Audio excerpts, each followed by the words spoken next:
Have you ever wondered if you could actually ask God some questions and hear Him answer you? It's a fascinating concept, right? I reckon God loves to have us ask questions and answer them just like we do with a little child. So in this video, I'm going to just talk about some of those experiences and what it can look like to just have a conversation with God, a Q&A conversation with God, where He gets to answer some of the questions that you have to ask for Him today.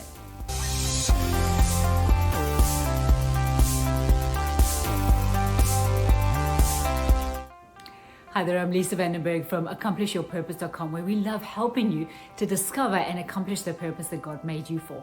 So if you're new here, consider liking and subscribing. Click that notification bell. Let's get together every week and discover more of the beauty of who you are and the beauty of who God is. So I have some fruit behind me today. And I remember early on in my journey when I was learning to hear the voice of God, learning to understand how He thought about things. I remember reading about the accounts of little children and how Jesus used to say, don't stop the little children coming to me. I love it.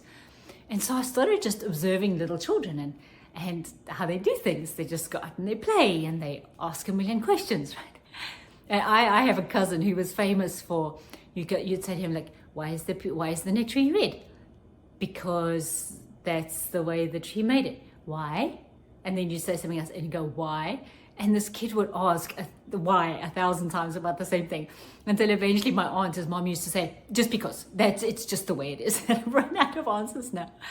But that's how kids are, right? They're curious and they ask a million questions about things because they're in that place where they're growing and learning and gathering information in order to equip them to live life. But I reckon that God loves it when we come to Him like little children and ask Him questions. And so one of the ways that I started doing this was just like, I thought of examples of taking fruit and I go, Lord, first, it always leads me to just be so thankful to Him that He made things for us. And I go, wow, Lord, look at this nectarine. Look at the shades of color.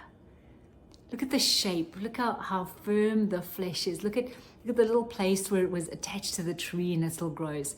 It's amazing. How did you get the yellows and the reds and the oranges to all work together like that?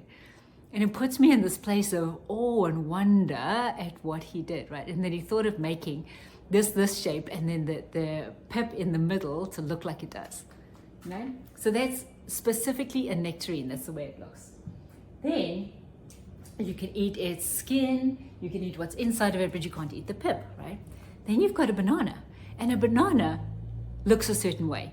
We don't typically eat the skin. This one, you peel the skin off. But Lord, how did you think of making it shaped like this?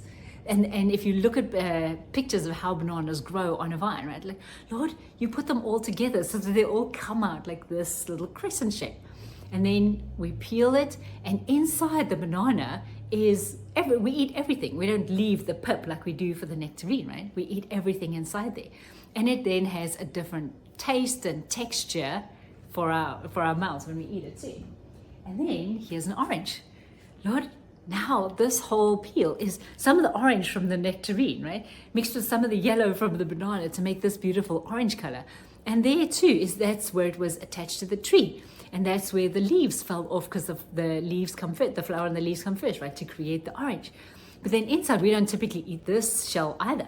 We take it off and then there's segments inside of this one. And there aren't segments inside of the banana or the peach. And so I'll sometimes just sit and take the simple things of life in front of me and go, Lord, how did you make this? What were you thinking of when you created the color or created the shape and all the different varieties of orange, Lord? And then that there were segments in these and in lemons and in grapefruit and in all sorts of different limes, right? That have segments in it like this. And we don't typically eat the skin of any one of them. But Lord, you put beautiful stuff in the skin for us to be able to use too. And this one, you can take a little segment and you can eat it slowly, or you can squeeze it for juice, and you can have the pulp in it. I mean, there's just so many things you can do with an orange, a nectarine, and a banana, right? And so I want to encourage you to go on this journey of just learning to ask God questions. He's fascinated by this interaction with us, and we get to be fascinated by the interaction with Him. He will answer questions that we are ready to receive an answer to, and He's ready to give an answer to, right? So why not build this muscle by starting to ask Him questions about small things in your life? Oh, Lord, thank you for the way we recently experienced an eclipse here. And as I was sitting out in the garden with my husband looking at this, I went, Lord, that is just so fascinating to me. Genesis says that you made the sun and the moon and the stars to show us as heavenly markers in the sky, to show us your loving kindness. Lord, what's happening now that the moon's going in front of the sun between the earth and then it gets darker? I was just fascinated by it. And I was asking him all of these questions about astronomy, right? And it's beautiful to develop this muscle, to develop this relationship with the Lord where you just get to talk to each other about things. Because what it does, my friend, is it trains your ear to hear Him answer all the questions you have, to get from Him, downloads from Him of the things that He's ready to tell you and the things that you're ready to hear. And it becomes this beautiful place where we are inquiring of Him. We're not questioning Him like, oh God, that was a stupid decision, you shouldn't have done that. That's not right. That's against the fear of the Lord.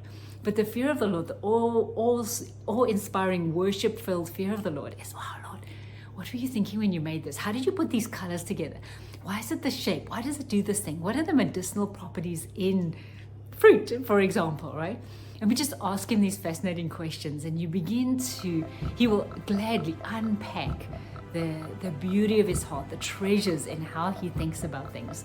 And it just develops this beautiful relationship of being able to talk to Him and hear Him.